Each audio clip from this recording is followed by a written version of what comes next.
දවසක් කියලා ප්‍රාර්ථනා කරනවා හැමෝටම. ගොඩක් කාලයකට පස්සේ තමයි අලුත් වීඩියෝ එකක් ගේන්න පුළුවන් වුණේ. ඉතින් මූලිකවම කියන්න ඕනේ මේ වීඩියෝ එකත් ඉක්මනට මේ කොහොම හරි ගේන්න බලාපොරොත්තු වෙන්නේ. දැන් වර්තමානයේ වෙන විට රටේ තත්ත්වයට අනුව විදේශ විනිමයේ ලොකු අවශ්‍යතාවයක් තියෙනවා. ඉතින් ප්‍රධාන වශයෙන්ම කියලා දෙන්න බලාපොරොත්තු වෙන්නේ පයනියර් account එකක් ඉතා හොඳට කොහොමද 2022-23 වසරේ ගයිඩ්ලයින්ස් වලට අනුව කොහොමද අඩුවෙන් ෆීස් කැපෙන විදිහට වැඩියෙන් ෆන්ඩිං සෝසස් දාගෙන කොහොමද හදාගන්න කියලා. මොකද දැන් ඔයගොල්ලෝ දැන්ටමත් දන්නවා පයනියර් එක eBay වගේ වෙබ්සයිට්ස් වලින් payments receive කරන්නත් පුළුවන් කරලා තියෙනවා. අනික eBay එකෙන් ගෙන්නන්න පුළුවනුත් දැන් සල්ලි පයනියර් එකට විතරයි. දැන් ඒ වගේ තවත් affiliate networks වගේම තවත් ගොඩක් වෙබ්සයිට්ස් ඒගොල්ලන්ගේ කෑෂ් අවුට් පාර්ට්නර් එහෙම නැත්නම් විත්ඩ්‍රෝ කරන්න පුළුවන් මාධ්‍යයක් ලෙස පයනියර් පත් කරගෙන තියෙනවා. ඉතින් මේක හින්දා මේ අවස්ථාවේදී මම හිතුවා හොඳම දෙයක් තමයි මේ පයනියර් එකේ හරියටම account එකක් කොහොමද මේ 2022-23 වසරට හදාගන්න කියලා. මොකද සාමාන්‍යයෙන් මාර්තු වෙනකොට ෆයිනෑන්ෂල් ඉයර් එකක් ඉවර වෙන ඕනම බිස්නස් එකක. එතකොට දැන් මේ මාර්තු අපි ඉවර වෙමින් පවතින්නේ. ඉතින් මේ මාර්තු වල ඉඳන් ඊළඟ මාර්තු වෙනකන් 2022-23 ෆයිනෑන්ෂල් ඉයර් එකේ කොහොමද අපි බලමු මේ පයනියර් account එකක් හදාගන්නේ. ශ්‍රී ලංකාවේ අපිට අඩුවෙන්ම ෆීස් කැපෙන විදිහට විත්ඩ්‍රෝ කරද්දිත් එක්ක පේමන්ට්ස් සෙන්ඩ් කරද්දිත් ඒ මොන ආකාරයකදී උනත් අඩුවෙන් ෆීස් කැපෙන විදිහට ඒ වගේම කොහොමද වැඩියෙන් ෆන්ඩිං සෝසස් අපේ account එකට කනෙක්ට් කරගෙන eBay ඇතුළු තවත් ගොඩක් networks වලින් කොහොමද සල්ලි රිසීව් කරන විදිහට පයනියර් account එක හදාගන්න කියලා.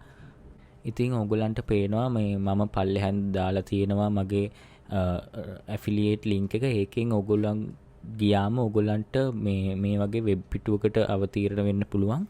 ගොඩක් වෙලාවට එතන මේ sign up bonus එක විදිහට $50 දක්වන්න පුළුවන්. සමහර වෙලාවට ඒක $25 කියලා පෙන්නන්නත් පුළුවන්. මොකද මේ $50ක් දෙන එක අලුතෙන් introduce කරපු program එකක්. හැබැයි තාමත් මේ introduce කරලා තිබ්බට world wide ඒකේ පෙන්눔 කිරීම හරියටම සිද්ධ වෙන්නේ සමහර වෙලාවට $25යි කියලා ගොඩක් වෙලාවට පෙන්නනවා. සමහරට $50යි කියලා පෙන්නන. ඒක ගොඩක් වෙලාවට මම හිතන්නේ යුරෝපියන් and නෝත් ඇමරිකන් වගේ කට්ටියට ඒ $50 කියන එක දැන් හරියටම පෙන්නනවා. හැබැයි ඒෂියාවල ගොඩක් වෙලාවට තාමත් $25 පෙන්නන්නේ. හැබැයි ඒක ප්‍රශ්නයක් කරගන්න එපා. මොකද affiliate link එක හරහා register වෙච්ච හින්දා ඔයගොල්ලෝ මේ අලුත් financial year එකේ $50 කියන එකට තමයි වැටෙන්නේ. ඉතින් කොහොම හරි ඔයගලන්ට මේ වගේ පිටුවකට ආවම ඔයගොල්ලන්ට තියෙන්නේ sign up and earn කියලා මෙතන ක්ලික් කරන්න. ඒක 50 වෙන්න පුළුවන් 25 වෙන්න පුළුවන් ප්‍රශ්නයක් නැහැ. ඔයගොල්ලෝ අලුත් සිස්ටම් එකට තමයි කොහොමත් රෙජිස්ටර් වෙන්නේ. ඒක හින්දා මෙතන ක්ලික් කරාම ඔයගොල්ලන්ගෙන් අහනවා ඔයගොල්ලන්ට අවශ්‍ය හරිම account එක choose කරන්න ඕන හින්දා කවුරු කෙනෙක් විදිහටද ඔයගොල්ලෝ රෙජිස්ටර් වෙන්නේ කියලා. මෙතන මම ඔයගොල්ලන්ට කියන්නේ මේකේ දීලා තියෙන freelance online සල affiliate marketer vacation rental host individual කියලා. මේ හැම එකක්ම නිශ්චිත දෙයකට ඒගොල්ලෝ මේ ෆෝකස් කරලා හදලා තියෙන. කියන්නේ මේ account එක රෙජිස්ටර් වුණාම ඒකට අයත් ෆැසිලිටිස් හම්බෙනවා. හැබැයි සමහර වෙලාවට මේ ඊළඟ account එකේ තියෙන සමහර facilities මේ account එකේ නැති වෙන්න පුළුවන්. හැබැයි මේ හැම එකේම තියෙන facilities ඒ කියන්නේ කිසිම මේ වර්ගීකරණයක් නොකර කෙලින්ම ලබා දෙන්නේ මේ individual කියන account එක. ඒකින්ද මේ වගේ විවිධ දේවල් තිබ්බට මේවා specific වෙන්න පුළුවන්. මේකේ මේක නැති වෙන්න පුළුවන්. ඒකින්ද මම කියන්නේ අපිට හැම දෙයකින්ම ප්‍රයෝජන ගන්න ඕන හින්දා අපි මේ individual කියන පොදු කුලකයට ගිහිල්ලා ඒක හරහා රෙජිස්ටර් වෙනවා. එතකොට මෙතන මේගොල්ලෝ අහනවා ඔයාගේ පළවෙනි පරමාර්ථය මොකද්ද කියලා. මේකෙදි සමහරට ඔයාගේ පරමාර්ථය ප්‍රීපේඩ් කාඩ් එකක් ගන්න වෙන්නත් පුළුවන්. එහෙම නැත්නම් අනිත් දෙකෙන් එකක් වෙන්නත් පුළුවන්. ඉන්ටර්නැෂනල් ක්ලයන්ට්ස් ළගෙන් සල්ලි ගන්න එක හෝ මේ ෆ්‍රෙන්ඩ්ස් ළගෙන් ෆැමිලි වලින් money receive කරන්න වෙන්න පුළුවන්. හැබැයි මෙතන අපිට ඔක්කොම services ලැබෙන හොඳම එක තමයි මේ get paid by international clients or market places. එතකොට අපිට business services වලත් business sector එකේ services අපිට මෙතනදි ගන්න පුළුවන්. නැත්තම් මේවට ඔයා choose කරාම සමහර facilities ඔයාගේ account එකට එන්නේ නැති වෙන්න පුළුවන්. ඒක හින්දා මෙන්න මේක click කරන්න. ඊට පස්සේ freelance agency මෙතන මේ දීලා register කියලා තියෙනවා. මෙතන ඉතින් ඔයගොල්ලන්ට ඕන නම් බලන්න පුළුවන් Trustpilot score එක හිම තියෙනවා. මෙතන register කියන බටන් එක ක්ලික් කරන්න. ඊට පස්සේ ඉතින් මේ මෙතන තියෙන සුපුරුදු කලින් අහපු දේවල් ටිකම තමයි අර process එක හරියට සිද්ධ කරන්න. එතකොට ඔයාව දාලා කුලකයට හරියට කැටගරයිස් වෙනවා. මෙතන ඉන්ඩිවිජුවල් මේ ටික පුරවන හැටි මං කලින් වීඩියෝ එකෙත් කියලා දුන්නා. ඒ process එකම තමයි යන්නේ. මෙතන වැඩියෙන් බයන්න දෙයක් නැහැ.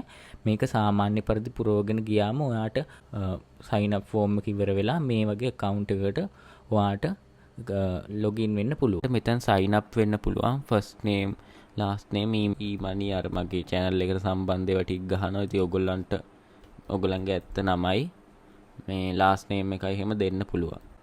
ඉතින් මෙතන date of birth කියන තැන ඔයගොල්ලන්ගේ උපන් දිනේ දාලා ඔයගොල්ලන්ට පුළුවන් වැඩේ ඉස්සරහට කරගෙන යන්න. ඔයා කොහොමත් අවුරුදු 18ට වඩා වැඩි වෙන්න ඕනේ. ඔයා අවුරුදු 18ට වඩා වැඩි නැත්නම් ඔයාගේ ගෙදර කවුරු හරි වැඩිහිටියෙක්ගේ ඩීටේල්ස් මෙතනට දීලා ඔයාට ඒක කරගන්න පුළුවන්. ඊළඟට ශ්‍රී ලංකා කියලා වැටුණාට පස්සේ කන්ට්‍රි එක ඔයාගේ ඇඩ්‍රස් එක දෙන්න. ඉතින් මේ දැන් මෙතන ඇඩ්‍රස් එක දුන්නාට පස්සේ postal or zip code කියන එක ඔයගොල්ලන්ගෙන් අහනවා. එතකොට ඔයගොල්ලෝ සාමාන්‍යයෙන් දන්නවා ඇති දැනටමත් ඔයගොල්ලෝ ජීවත් වෙන ප්‍රදේශයේ postal code එක එහෙම නැත්නම් zip code එක. ඒක ඔයගොල්ලෝ දන්නේ නැත්නම් ඔයගොල්ලන්ට ගිහිල්ලා මෙතන ඔයගොල්ලන්ගේ ප්‍රදේශය ගහලා දැන් උදාහරණයක් ලෙස දෙහිවල postal code කියලා ගැහුවම මෙතන පෙන්නනවා postal code එක මොකක්ද කියලා. නුගේගොඩ ඉන්නකොට නුගේගොඩ postal code එක මෙන්න මෙතනින් පෙන්නනවා. ඉතින් ඒක හින්දා ඔයගලන්ට ඉතා පහසුවෙන් ඔයගලන්ගේ postal code එක හොයාගන්න පුළුවන්. ඊළඟට ඔයගලන්ගේ mobile number එක මෙතනට දාන්න පුළුවන්. මෙතන ධන 94 තියෙන්නේ බිංදුව කියන එක. ඉතින් එතනින් එතකොට ඔයගලන්ගේ mobile number එක දෙනකොට ඉස්සරහට ආයි බිංදුවක් දාන්න ඕනේ නැහැ. කෙලින්ම 0.77 ඩයලොග් එකක් නම් 77 කියලා දෙන්න පුළුවන්. මොබිටෙල් එකක් නම් 0.71 කියලා පටන් අරන් දෙන්න පුළුවන්. ඊළඟට මෙතන වෙරිෆිකේෂන් එක කරගන්න පුළුවන්. send code කියලා ගැහුවට පස්සේ මට දැන් වෙරිෆිකේෂන් code එක ආවා. ඊට පස්සේ තියෙන්නේ ඔයාගේ password එහෙම ගහලා මෙතන security question එක තියෙනවා. ඒ කියන්නේ ඒගොල්ලෝ හදිස්සි ඔයාගේ password එක ඔයාට අමතක වුණොත් ඒගොල්ලෝ මේ security question එක ඔයාගෙන් අහනවා. ඒක හින්දා ඒ කියන්නේ සාමාන්‍යයෙන් ඔයා දන්න question එකක් තමයි තමන් පෞද්ගලිකව දන්න දෙයක් විතරයි මෙතනට දාන්නේ. එතකොට ඔයාට විතරයි ඒ answer එක ගොඩක් වෙලාට දෙන්න පුළුවන්. ඔයාගේ පළවෙනි ප්‍රාථමික විදුහල් තිබ්බ නගරේ ඒ වගේ කීපයක් තියෙනවා. ඉතින් මොකක් හරි ඔයගොල්ලෝට personal එකක් තෝරලා ඔයා ඒ answer එක මෙතන ගහන්න. ඊට පස්සේ ඔයාගේ national ID card එක හරි driving license එක හරි passport එක හරි ඉල්ලලා තියෙනවා number එක. ඉතින් ඔයගොල්ලන්ට පුළුවන් ඔයගොල්ලෝ අවුරුදු 18ට වඩා වැඩි හින්දා ඔයගොල්ලන්ගේ national ID card එකේ number එක මෙතන දාන්න. එහෙම නැත්නම් driving license එක තියෙනවා නම් ඒක දාන්න. දෙකෙන් මොකද දැම්මත් ප්‍රශ්නයක් නැහැ. ඊට පස්සේ මෙතන code එක ගහලා next කරන්න පුළුවන්. ඊළඟට දැන් මෙතන ඔයගොල්ලන්ගෙන් අන්තිමට ඔයගොල්ලෝ අහනවා ඔයාගේ රටට currency එක මොකක්ද කියලා. ඊළඟට මෙතන ඔයාලට දෙන්න පුළුවන් ඔයාගේ bank account එකේ විස්තර. මේ bank account එකේ විස්තර දුන්නම ඔයගලන්ට ලේසි වෙන්නේ ඔයගලන්ට global payment services එක කටයුතු කරද්දී අලුතෙන් ආයි bank account එකක් add කරගන්න ඕනේ නැහැ. ඔයාට කෙලින්ම මෙතන දුන්න bank account එකම use කරන්න පුළුවන්.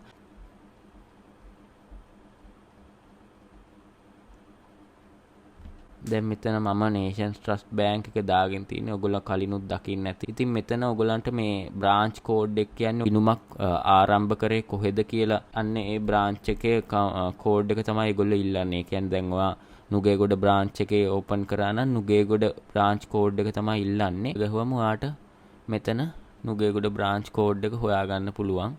දෙහිවල branch code කියලා ගහුවම දෙහිවල branch code එක මෙතන වැටෙනවා. මේ තියෙන්නේ Nations Trust Bank එකේ branch code එක 23 කියලා ඔයගොල්ලන්ට මෙතනට දෙන්න පුළුවන්. ඊට පස්සේ එතන ගැහුවට පස්සේ ඔයාලට ඔයාගේ account number එක දෙන්න පුළුවන් bank එකේ. ඉතින් මෙතන බැංකු ගොඩාක් තියෙනවා. ඔයගොල්ලන්ගේ බැංකුව අනිවාර්යයෙන්ම ඇති. මෙතන ලංකා බැංකුව, commercial bank එක, ඊට පස්සේ HNB bank එක, Cargill's bank එක හිටන් තියෙනවා. ඉතින් ප්‍රශ්නයක් නැහැ. ඊළඟට මෙතන I agree කියන දෙක මේවා කරලා සබ්මිට් කරන්න තියෙන්නේ. ඉතින් අපි සබ්මිට් කරාට පස්සේ ඔයගොල්ලන්ව කෙලින්ම ඔයගොල්ලන්ගේ account page එකට අරගෙන යයි. මම මෙතන මේක complete කරන්න යන්නේ නැහැ. මොකද මට දැන්ටමත් ඔයගොල්ලෝ දන්න විදිහට account එකක් තියෙනවා. එහෙම accounts දෙකක් හදන එක නීත්‍යානුකූල නැහැ.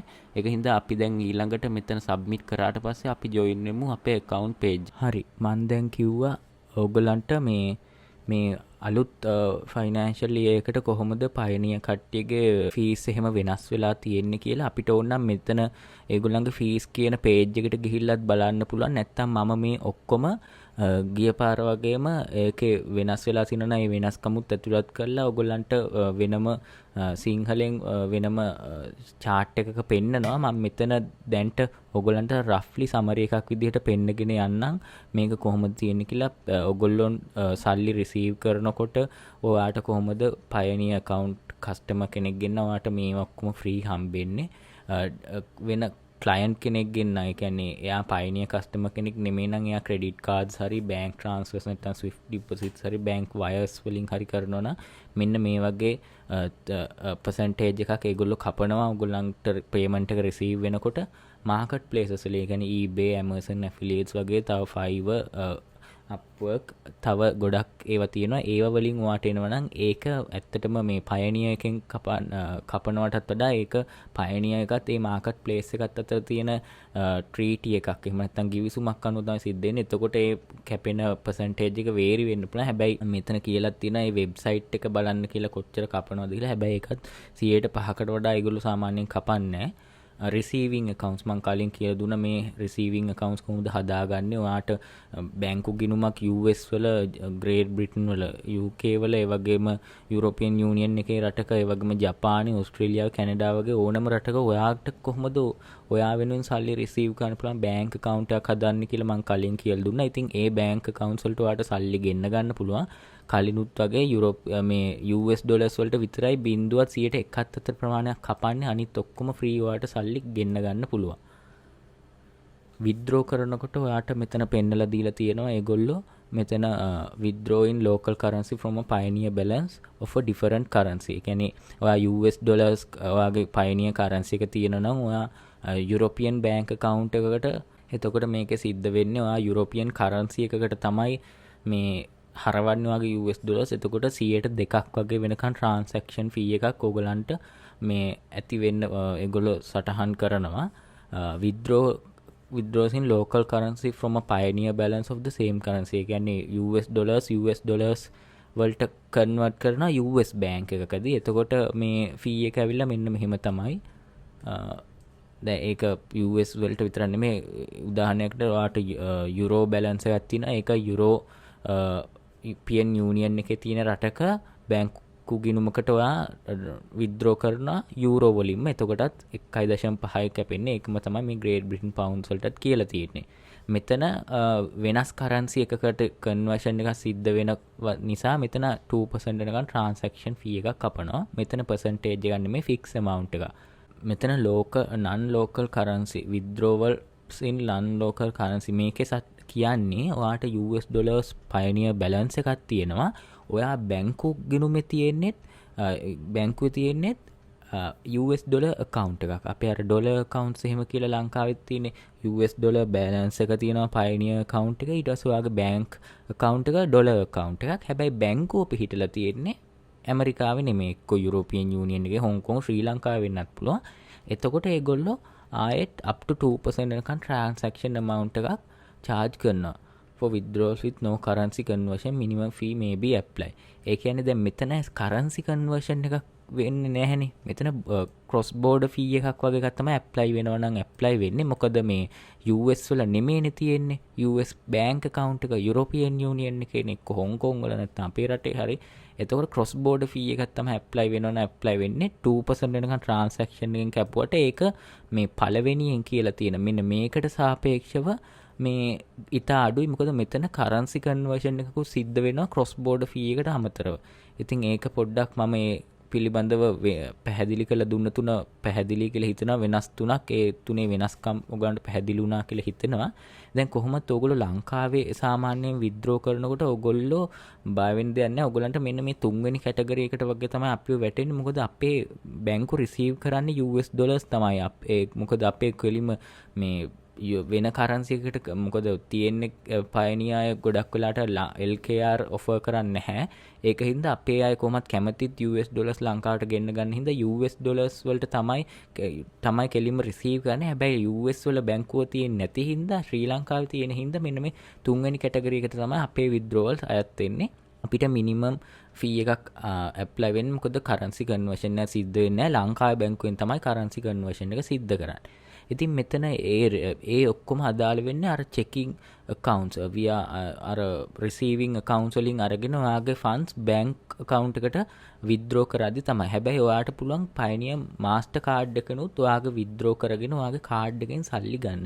හැබැයි මේකේ ඔයගොල්ලෝ හොඳට බැලුවොත් පේනවා මේකේ ගොඩක් fees තියෙනවා. දැන් අරකට සාපේක්ෂව ඒකේ 100%යි නැත්තම් ඉතා පොඩි ගාණක් තමයි fees තියෙන්නේ. හැබැයි මෙතන බැලුවම ඔයගොල්ලන්ට පේනවා මෙතන කෙලින්ම පටන් ගන්නවා annual fee එක $30කින් වගේ. ඊට පස්සේ කෙලින්ම card replacement purchases කරද්දි නම් මේ ෆ්‍රී. හැබැයි ක්‍රොස් බෝඩර් ෆී එක ඇප්ලයි වෙනවා ඉන්ටර්නැෂනල් පර්චේසස් වලට. එතකොට අපි ශ්‍රී ලංකා හින්දා අපිට අනිවාර්යෙන් එක ගෙවන්නත් වෙනවා.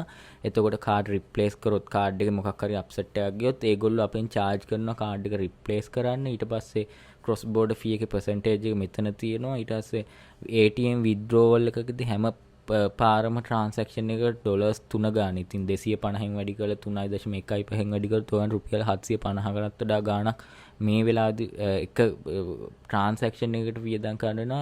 ATM එකෙන් ඩික්ලයින් වුණත් වියදම් කරනවා. මෙතන හැම එකටම වගේ ඒගොල්ලෝ යම්කිසි ගාණක් අය කරලා තියෙනවා මේ කාඩ් එක සම්බන්ධයෙන්. ඉතින් ඇත්තටම මම කියන්නේ මේ වෙලාවේදී නම් කාඩ් එක ගන්න මම දිරිමත් කරන්නේ නැහැ. මොකද මේක ගොඩක් ඔයගලන්ට තියෙන ඔයගලන්ගේ එකතු වෙච්ච සල්ලිත් ෆීස් වලටම කැපෙනවා වගේ වැඩක්. ඊට වඩා මම කලින් කියලා දුන්න විදිහට ග්ලෝබල් රිසීවිං accounts හදලා ඒව හරහා සල්ලි ගෙන්නගෙන ඒව බැංක් account එකට withdraw කරන එක ලේසි. ඉතින් මෙතන pay වගේ ඔයා Pioneer account එක හරහා සල්ලි ගෙවීම සිද්ධ කරනවා. ඒක කොහොමද සිද්ධ වෙන්නේ කියලා තියෙන. ඉතින් මේක ගොඩක් වෙලාවට යම්කිසි සමානතාවක් දක්වනවා. මේක ගැන මම ලොකුවට කතා කරන්න බලාපොරොත්තු වෙන්නේ නැහැ. මොකද අපේ ප්‍රධාන අරමුණ ලංකාව අපිට සල්ලි ගෙන්න ගන්න එක, සල්ලි මෙහෙන් ගෙවන එක නෙමෙයි. හැබැයි ඉතින් ඔයාගේ Pioneer account එක හරහා තියෙනවා නම් ඉතින් ඒක හැම ඒ Pioneer account එකේ ඉඳන් ඔයාගේ payment එක කරාට ප්‍රශ්නයක් නැහැ. මොකද ලංකාවේ ඉඳන් රුපියල් වලින් පේමන්ට් එක කරොත් අපේ ලංකාවේ තියෙන ඩොලර්ස් තමයි එළියට යන්නේ. එහෙම නැත්නම් එළියේ තියෙන ඩොලර්ස් වලින් පේමන්ට් එක කරොත් ඒක කිසි ප්‍රශ්නයක් වෙන්නේ නැහැ. ඉතින් එහෙම කරන්න පුළුවන් අවස්ථාවක් තියෙනවා නම් Pioneer account එක හරහා ඔයාගේ පේමන්ට් එක තව කාට හරි සෙලර් කෙනෙක්ට කරන එක හොඳයි. මෙහි ඩෙබිට් කාඩ්ස් වලින් ගහලා මෙහි ඩොලර්ස් පිට රටට යවනවට වඩා. ඉතින් pay Pioneer customer for their business service ඔයාට ඒගොල්ලෝ Pioneer account එකක් තිබ්බ නැතත් ඔයාට ඒගොල්ලන්ගේ bank transfer එකක් ACH නැත්නම් credit card එකකට හරි local bank transfer එකක් හරි මේ international bank transfer එකක් හරි කරන්න පුළුවන්. ඉතින් මේ වගේ එකක් තමයි. ඊට පස්සේ other fees කියලා මේ currencies එක්ක සම්බන්ධ fees තියෙනවා. annual account fee එකක්. ඒක annual account fee එක ගැන මම පොඩ්ඩක් කියන්න. ඒ කියන්නේ ඔයාගේ account එකට කාඩ් එකට කොහොමත් මාස 12කට සැරයක් ඒගොල්ලෝ annual fee එක අය කරනවා. හැබැයි ඔයාගේ Pioneer account එකට මාස 12ක් යනකම් සල්ලි හම්බෙලා නැත්තම් මුකුත් transaction සිද්ධ වෙන්නේ නැත්තම් එක්කවා withdrawවත් කළා නැත්තම් මුකුත්ම transaction fee එකක් සිද්ධ වෙන්නේ නැත්තම් ඒගොල්ලෝ penalty එකක් වගේ ඩොලර්ස් 29ක් කපනවා. හැබැයි ගොඩක් වෙලාවට මේක අපේ කාටවත් සිද්ධ වෙලා නැහැ. මොකද අඩු ගානේ ඩොලර්ස් 5ක් හරි Amazon affiliates වලින් හරි මොකෙන් හරි කීයක් හරි අපේ අයට හැමදාම හම්බෙනවා. ගොඩක් වෙලාවට මේක සිද්ධ වෙලා තියෙන්නේ Pioneer card එක පාවිච්චි කරන අයට තමයි. අනිත් අයට කිසිම ප්‍රශ්නයක් නැහැ. ඉතින් ෆීස් ගැන මේ පුටුවේ තියෙන ඔක්කොම මම සමරි එකක් විදිහට සරලව මෙතනදී ඔයගලන්ට කියලා දුන්නා. ඉතින් මේක ගැන ආයි දෙවෙනි පාටත් බලන්න ඕන නම් මම ඊළඟට පෙන්නන ස්ලයිඩ්ස් වල මම එකින් එක පෙන්නලා තියෙනවා. ඔයගලන්ට එතනදී ආයි කැල්කියුලේෂන් එක කරගන්න පුළුවන්.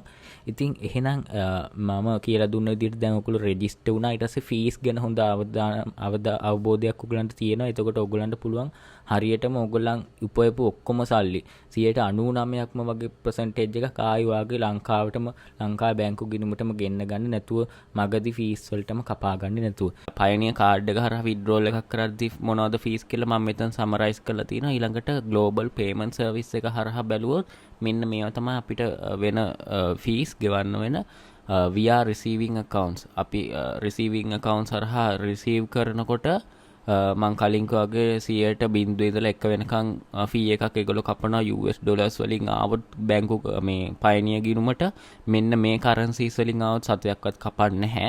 එතකොට withdrawal fee එක ගත්තොත් ඔයගොල්ලන්ගේ ලංකාවේ බැංකු ගිණුම ලංකන් රුපීස් වලින් තියෙනවා නම් ඒගොල්ලෝ withdrawal fee එක විදිහට පයනියරකින් 102ක් කපනවා. ළඟට ඔයාගේ ලංකාවේ තියෙන බැංකු ගිණුම පිටරට බැංකුවක ගිණුමක් නම් ඒක ගොඩක් අඩ US ඩොලර්ස් හරි වෙන කරන්සි එකකින් තියෙනවා නම් ඒ වගේ බැංකු ගිණුමකට ගෙන්න ගන්නකොට US ඩොලර්ස් වලින් නා 1.5ක් වගේ කපනවා. ඊට අමතරව දැන් ලංකාවේ බැංකු ගිණුමට ගෙනාට පස්සේ ලංකාවේ බැංකු සමහරට ප්‍රොසෙසිං ෆී කියලා පොඩි ගාණක් කපන්න පුළුවන්. එහෙම කපන බැංකු තියෙනවා. සාමාන්‍යයෙන් මගේ නේෂන්ස් ට්‍රස්ට් එක නම් එහෙම සල්ලි කපලා තිබ්බේ නෑ ට්‍රාන්සැක්ෂන් එකේ. එහෙම කපන බැංකු නම් සමහරට රුපියල් 150ක් වගේ කපනවා. එහෙම නැත්නම් ඉතින් ඊළඟට මම පෙන්නන්න ඕගොල්ලන්ට මගේ account balance එකේ තියෙන ගාණ කොහොමද කලින් US ඩොලර්ස් කොච්චරකට සමාන වෙනවද දැන් කොච්චරකට සමාන වෙන්නේ ඒ වගේම ඒක විත්ඩ්‍රෝ කරන්න ගියාම කොයි වගේ ෆීස් ගානකටද අපිට ලක් වෙන්නේ කියලා. හරි දැන් ඔයගොල්ලන්ට පේනවා මගේ පයනියර් account එක. ඉතින් මේ වෙනකොට ඩොලර් 815ක ප්‍රමාණයක් මේ account එකේ තියෙනවා. හැබැයි දැන් මේ වෙනකොට රුපියලේ බයින් රේට් එක ලංකාවේ දක්වන්නේ US ඩොලර් එකක් බයි කරන්නේ රුපියල් 250කට වගේ ප්‍රමාණයකට. අපි ඒක බැලුවොත් කොච්චරද කියලා 0.89ක් තියෙනවා. හැබැයි ඔයගොල්ලෝ මතක තියාගන්න මම කලින් කිව්වා වගේ මේ මම US ඩොලර්ස් ලංකාවට ගෙන්නන හින්දා මේගොල්ලෝ 101ක් කපනවා. මොකද මෙච්චර කල් දැන් මම 102ක් වෙනකන් කපනවා කිව්වට මම දැන් මෙච්චර කල් කරපු ට්‍රාන්සැක්ෂන් හැම එකේම ඒගොල්ලෝ 101යි කපන්නේ. මම කලින් කිව්වා up to 2% කියලා. ඒකෙන් සඳහන් වෙන්නේ 2ක් වෙනකන් කපන්න පුළුවන්. හැබැයි ඒගොල්ලෝ කපන්නේ 101යි. මොකද මෙතන ක්‍රොස් බෝඩර් ෆී එකක් විතරයි ඇප්ලයි වෙන්නේ. කරන්සි කන්වර්ෂන් එකක් සිද්ධ වෙන්නේ නැති හින්දා ඉතින් මේකේ මුලින්ම අපි 101ක් අයින් කරන්න ඕනේ. එතකොට 101ක් කියන්නේ 8.1589ක්. ඒ කියන්නේ මෙන්න මේ amount එක අයින් කරාම අපිට ඉතුරු වෙනවා 807.73යි ගාණක්. මේක 250න් වැඩි කරොත් ඕගොල්ලන්ට පේනවා 200 මෙතන තියෙන 201,932ක්. ඉතින් මේක අපි බැලුවොත් අපේ ඇත්තටම රුපියල ෆ්ලෝට් වෙන්න කලින් තිබ්බ US ඩොලර්ස් ගානත් එක්ක කොච්චර ප්‍රමාණයක්ද කියලා ඇත්තටම US ඩොලර්ස් 1009.6ක් 1010කට සමාන US ඩොලර්ස් ප්‍රමාණයක් වටිනාකමක් තියෙනවා සැකසුවා නම්. ඒ කියන්නේ මෙතන දැන් මම කියන්නේ මෙතන දැන් ෆ්ලෝට් වුණාම අපිට රුපියල් 250 US ඩොලරයකට හම්බ වෙනවා. මේක මෙතනදී විත්ඩ්‍රෝ කරලා ආයි බවුන්ස් බෑක් වෙලා අපි ආයි රුපියල් 200ට ආසන්න ප්‍රමාණයකට ගෙනාවොත් අපේ මුදල් ඒකකයේ US ඩොලර් එකකට සමානව. එතකොට ඒක ඒ මම විත්ඩ්‍රෝ කරපු රුපියල් වල වටිනාකම ඒ වෙනකොට ඩොලර් 110ක් වගේ ප්‍රමාණයක් වෙනවා. ඉතින් ඒ ගාන තමයි මම මේ ඔයගලන්ට පෙන්නුවේ කොහොමද මේ රුපියල් ෆ්ලෝට් වෙච්ච හින්දා දැන් රුපියලයි US ඩොලර් එකයි තියෙන සම්බන්ධෙයි ඉස්සරහට ආයි මේක තව ටිකක් හරි උඩට නැගලා ආයි පල්ලෙහාට මේක ගේන්න පුළුවන් වුණොත් එතකොට ඒ රුපියල් ප්‍රමාණයෙන් කොච්චර ඩොලර්ස් ප්‍රමාණයක් වටිනවද ඉස්සරහට කියලා. ඉතින් මේක විත්ඩ්‍රෝ කරන්න ඕන නම් අපිට මෙතන විත්ඩ්‍රෝ කියන බටන් එකට ගිහිල්ලා මේක කරගන්න පුළුවන්. මෙතන පල්ලෙහෙන් දක්වලා තියෙන පෙන්නලා තියෙන මේ මගේ අන්තිම මාස 2 විතර ඇතුළත මේ ට්‍රාන්සැක්ෂන් සිද්ධ වෙච්ච ඒවා මෙතන ගොඩක් වෙලාට ඔයගලන්ට පේනවා. මේ Amazon එකෙන් තමයි මම ඔයගලන්ට කලින් කියලා දුන්නාගේ ඇෆිලියේට් මාකටිං වලින් හම්බෙන්නේ. ඉතින් මෙතන ගොඩක් අයට ඒ බැලන්ස් එක තමයි දක්වලා තියෙන්නේ. මේ එක මාසක ඩොලර්ස් 95ක් වගේ ඇවිල්ලා තිබ්බා. ඒ දෙසැම්බර් මාසේ සීසන් ඔෆර්ස් හින්දා වෙන්නත් පුළුවන්. හැබැයි ඔයගොල්ලෝ දන්න මම ඇක්ටිව්ලි මේක කරන්නේ නැහැ මේ Amazon ඇෆිලියේට් මාකටිං එක. මොකද තියෙන වැඩත් එක්ක. හැබැයි මම ඔයගොල්ලන්ට නිරන්තරයෙන් පුළුවන් වෙලාවක හැමතිස්සෙම අලුත් උපක්‍රම කියලා දීලා තියෙනවා මේ ඇෆිලියේට් ආදායම් වැඩි කරන ගන්න හැටි. මම ළඟදිත් එක දෙයක් නිරීක්ෂණය කරා මේ ඇෆිලියේට් ක්ලික් සුයි කන්වර්ෂන් සුයි ගැන. ඉතින් මම ඒක ඉදිරි වීඩියෝ එකේදී ඔයගොල්ලොත් එක්ක ෂෙයා කරනවා. මොකද ඒකෙන් ඔයගොල්ලන්ගේ දැනට තියෙන 101 තියෙන කන්වර්ෂන් රේට් එක 3 හෝ 3.5 වෙනකම්ම අරගෙන යන්න පුළුවන්. ඉතින් ඒක ලොකු වෙනස්කමක් ඔයගොල්ලන්ට අඩු 3 ගුණයක් වගේ කන්වර්ෂන් රේට් එක වැඩි කරගන්න. කියන්නේ ආදායම අඩු ගන්න 2 ගුණයක් 2.5 ගුණයක්වත් වැඩි කරගන්න පුළුවන්. ඉතින් ඔයාගේ US ඩොලර්ස් බැලන්ස් එක මෙතන ගන්න ඕන නම් විත්ඩ්‍රෝ කියන බටන් එක ඔබලා ඔයාට පුළුවන් ඔයාගේ බෑන්ක් account එකට දාගන්න මගේ තියෙන Nations Trust Bank එකේ. ඉතින් මෙතන ඔයාට පුළුවන් from US dollars ද මොකක්ද කියලා මෙතන choose කරන්න. දැන් euro balance එකද මොන balance එකද? මගේ Australian dollars උයි Japanese yen උයි balances තියෙනවා Great Britain pounds වලට අමතරව. දැන් ඒ වයින් ඔයාට පුළුවන් US dollars ඉඳ ඒක click කරලා මෙතන කරන්ට් බැලන්ස් එක පෙන්නන්න. මෙතන මේගොල්ලෝ කියලා තියෙනවා මෙතන ඔයාට විත්ඩ්‍රෝ කරන්න පුළුවන් ඩොලර් 50 ඉඳලා 815.89 වෙනකන් විතරයි. මොකද මිනිමම් amount එක ඩොලර් 50 ඒගොල්ලන්ගේ අපි විත්ඩ්‍රෝ කරන්න පුළුවන්. ඉතින් මෙතන ඔයාට බැලන්ස් එක තෝරලා මෙතන ඔයාට මේ 50ත් ඔයාගේ දැන් තියෙන බැලන්ස් එකත් අතර ගාණක් ගහලා මෙතන ඔයාට රිවිව් කියන බටන් එක බලන්න පුළුවන්. රිවිව් කියන බටන් එක බුවම ඒගොල්ලෝ මේක ටක් ගාලා process කරලා withdrawal එකට යවනවා. ඉතින් මේ withdrawal එකක් review කරලා withdraw කරාම සාමාන්‍යයෙන් මිනිත්තු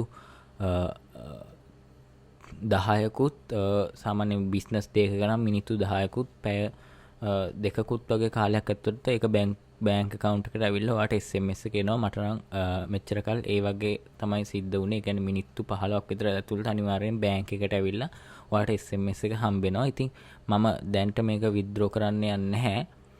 මට ලොකු අවශ්‍යතාවයක් නැති හින්දා අපි ඊළඟට මම කිව්වා වගේ මම මේ වීඩියෝ එක මෙතනින් නවත්තනවා. මේකේ ප්‍රධානම අරමුණ උනේ අලුත් ෆයිනෑන්ෂල් ඉයර් එකේ වෙනස්කම් එක්ක කොහොමද ඔයා හරි පයනිය account එකක් හදාගන්නේ, ෆීස් අඩු වෙන විදිහට කොහොමද අවබෝධයක් ලබා ගන්න, ෆීස් අඩුම විදිහට ඔයාගේ සල්ලි ලංකාවට ගෙන්න ගන්න. ඒ වගේම ඊළඟ වීඩියෝ එකදී Amazon affiliates වල අලුත් conversion rate එක වැඩි කරගන්න හැටි ගැන උපක්‍රමයක් මම කියලා දෙන්න බලාපොරොත්තු වෙනවා. එහෙනම් හැමෝටම සුබ දවසක් කියලා ප්‍රාර්ථනා කරනවා.